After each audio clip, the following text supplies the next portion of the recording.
Hello viewers, আসসালামু আলাইকুম। কেমন আছেন সবাই? আশা করি ভালো আছেন। ভিউয়ার্স, আবারও বৃষ্টি শুরু হয়েছে, টানা বৃষ্টি। রাত্রে অলরেডি বৃষ্টি হয়েছে, এখন কিছুটা থেমে গিয়েছে। আকাশে প্রচুর মেঘ, হয়তোবা আবারও বৃষ্টি শুরু হবে। এর ভিতরে চলে এলাম ছাদ বাগানে। আজ আপনাদের সাথে শেয়ার করব গাছে ফল ছিদ্রকারী পোকা আক্রমণ হলে যে ফলগুলো পড়ে যায় তার প্রতিকার নিয়ে। তো ভিউয়ার্স, দেখতে পাচ্ছেন এটি একটি অস্ট্রেলিয়ান আনার। তো ভিউয়ার্স, এই গাছটিকে আমি শীতের জন্য প্রস্তুত করতে চাই, এজন্য সবগুলো ফুল ছিঁড়ে দেব। প্রচুর পরিমাণে ফুল এসেছিল কোনো প্রকার পিজিআর ছাড়াই। দেখতে পাচ্ছেন এগুলা কিন্তু অলরেডি ফল সেট হয়ে গিয়েছে, মাশাআল্লাহ। এই দেখতে পাচ্ছেন ফলগুলো কিন্তু অলরেডি সেট হয়ে গিয়েছে। এছাড়া উপরের দিকে বেশ কিছু ফল আছে এবং আরো কিছু ফল আমি হারভেস্ট করেছিলাম। এই বৃষ্টির সময় আসলে ছত্রাকের আক্রমণে ফল রাখাই মুশকিল।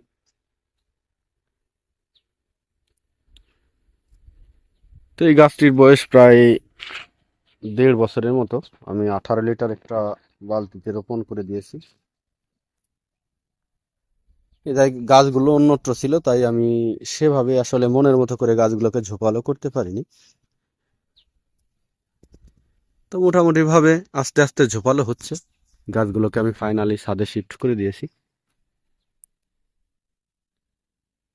প্রচন্ড বৃষ্টি, তাই ছত্রাকনাশক দিয়ে স্প্রে করে দিয়েছিলাম। এই দেখতে পাচ্ছেন পাতায় কিন্তু এখনো ছত্রাকনাশক লেগে আছে। বৃষ্টির সময় ছত্রাকের আক্রমণটা একটু বেশি হয় এবং এবছর বৃষ্টিও কিন্তু টানা বৃষ্টি, প্রচুর পরিমাণে বৃষ্টি, প্রায় 2 থেকে 2.5 মাস যাবৎ বৃষ্টি। তো এখানে অনেকগুলা ফল ছিল কিন্তু বড়, যেগুলা পেকে গিয়েছিল হারভেস্ট করে দিয়েছি। নতুন করে আবার ফুল এসেছে, অলরেডি ফলও সেট হওয়া শুরু করছে। তো এই ফলগুলো কখন পড়ে যাবে? এক হচ্ছে গাছের যদি খাদ্য না থাকে, গাছের গোড়ায় যদি খাদ্য না থাকে তাহলে পড়ে যাবে, ছত্রাকের আক্রমণে পড়ে যাবে। এবং আরও অনেকগুলো ব্যবস্থাপনা, অনেকগুলো সমস্যার জন্য এই ফলগুলো কিন্তু পড়ে যাবে। তো তার ভিতরে একটি প্রবলেম হচ্ছে, গাছের ফল ছিদ্রকারী পোকা যদি ফল ছিদ্র করে তাহলেও কিন্তু এই ফুলগুলো পড়ে যাবে।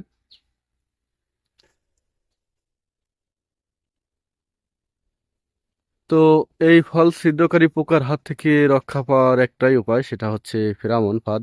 এই দেখতে পাচ্ছেন এটি আমি এই গাছে ঝুলিয়ে দিয়েছি। তো এর ভিতরে কি পরিমাণে ফল ছিদ্রকারী পোকা আটকা পড়েছে দেখুন। এই দেখতে পাচ্ছেন পোকাগুলো কিন্তু অনেক পোকা অলরেডি এই যে নিচ দিয়ে মারা গিয়েছে অনেকগুলা, এবং ভিতরে কিন্তু অনেকগুলা আরো পোকা আছে।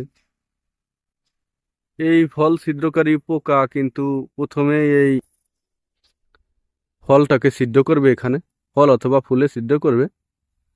তারপর কিন্তু আস্তে আস্তে কালো একটা স্পট পড়বে, সেই কালো স্পট থেকে স্পটটা যখন বড় হবে তখন কিন্তু এই ফলগুলো ঝরে পড়ে যাবে।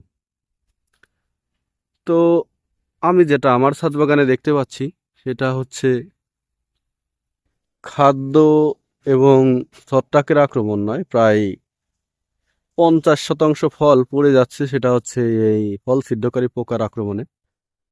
তো এই জন্যই আমি এই গাছে কিন্তু ফেরামন ফাঁদ স্থাপন করে দিয়েছি। এই যে দেখতে পাচ্ছেন গুটিও কিন্তু অলরেডি সেট হচ্ছে এবং নতুন করে ফুল আসতেছে। কোনো প্রকার পিজিআর দেয়নি, শুধু গোড়ায় দিয়েছি পচা গোবর এবং মোটা বালি, আর কোনো রাসায়নিক সার ওষুধও দেওয়া হয়নি। তো প্রচুর পরিমাণে ফুল আসতেছে এবং কম বেশি ফলও সেট হচ্ছে। তো আপনারা চাইলে ওইভাবে জৈব সার দিতে পারেন, ভার্মি কম্পোস্ট দিতে পারেন, তাহলে প্রাকৃতিকভাবে পিজিআর ছাড়াই কিন্তু ফুল ও ফল আসবে। এবং যদি দেখেন যে ফলগুলো পড়ে যাচ্ছে, প্রথমে এটাকে পর্যবেক্ষণ করবেন যে এটা কিসের সমস্যা, খাদ্যর সমস্যা গাছের গোড়ায় খাদ্য নেই অথবা কোনো ছত্রাকের আক্রমণ অথবা কোনো মাছি পোকার আক্রমণ। তো মাছি পোকার আক্রমণ যদি হয় আপনারা বাজারে পেয়ে যাবেন এই ফেরামন ফাঁদগুলো। এটার এই প্রতিটা প্লাস্টিকের যে ফাঁদ, এই ফাঁদটার দাম 40 টাকা, হয়তো স্থানভেদে কম বেশি হতে পারে। আর এর ভিতরে যে ওষুধটা আছে যেটা মাছি পোকাকে আকৃষ্ট করার জন্য, ওটা 20 থেকে 25 টাকা। তো যে কোনো ওষুধের দোকানেই আপনারা পেয়ে যাবেন। এটাকে ফেরামন ফাঁদ বলে।